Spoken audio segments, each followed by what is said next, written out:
This is the final resting place of the Marks family and of William Billy Marks. Billy died in 1949 without a funeral, without ceremony, and without even one person noticing. That is what he told me when I met with him at his house a few weeks ago. It was typically cold and windy for that November afternoon, and the house was like any other on any other neighborhood block. Front yard, backyard, car in the driveway. But what sets this house apart from any other on the block, in the town, in the country, is that it houses Allentown's and quite possibly America's greatest baseball prodigy who never got to play one game in the major leagues. This is the story of Billy Marks, the pride and joy of the St. Louis Cardinals organization. Sam Braden, owner of the Cardinals, signed Billy Marks to a minor league contract, comparing him to such stars as Rogers Hornsby, Enos Slaughter, Stan Musial, and even Ted Williams. The war broke out, and Marks was sent to fight for his country. However, he was sent to Hawaii to play with such stars as Ted Williams. After having seen Marks bat, Williams wanted to room with Billy Marks. In fact, he wanted him to play side by side with him at Fenway Park. After the war was over, Billy returned home to Allentown to play for the Cardinals minor league affiliate under manager Ollie Vanek. Ollie was a longtime scout for the Cardinals and is credited with discovering Stan Musial. Ollie would compare Stan with Billy all of the time. This made Billy quite uncomfortable and strained their relationship to the point where they had to be restrained from each other several times. Regardless of this, Billy still performed up to his expectations, winning the Silver Bat batting .372 in 1946. He dedicated the award to all minor league players. In the same year, Billy and Ollie led their team deep into the playoffs, however, losing to the eventual champions, and that would be the beginning and the end of their joy together. Billy and Ollie would work together for several more years, both in Allentown and Omaha, and if it weren't for Sam Braden's insistence on placing Billy in the majors, Ollie may have driven Billy right out of the minor leagues. But in a sudden move in 1947, Sam Braden sold the Cardinals, and in 1949, he passed away, and Billy died along with him. Without Sam Braden around as a safety net to catch Billy whenever he would fall, Ollie would look for any excuse to break Billy down. And when Billy went home to Allentown to be with his wife during the birth of their first child, deserting camp, Ollie refused to let him back.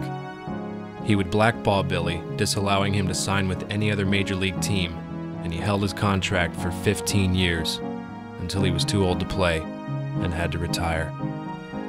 When I interviewed Billy a few weeks ago, he was pretty shy for the camera, but I asked him if he had any regrets, and this is what he said. I guess it's the only thing I could do at the time. I actually hurt my daughters and family because people will talk about you. They've always talked about me, bad or good. Because a lot of my buddies used to fight for me because in the clubs they'd talk against me, you know, call me everything else, and the guys would stick up for me. And they told me what they said about me, and I said, don't worry about it. Don't worry about it. There were a lot of Let them talk about me. There were a lot of guys that loved me. I never hurt nobody. I was married 45 years. I never cheated on my wife. I could have cheated many a time.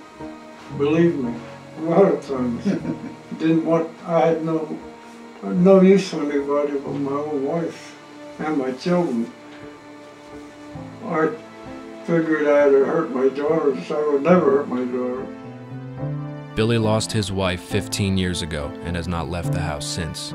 He now suffers from chronic depression but refuses to see a doctor.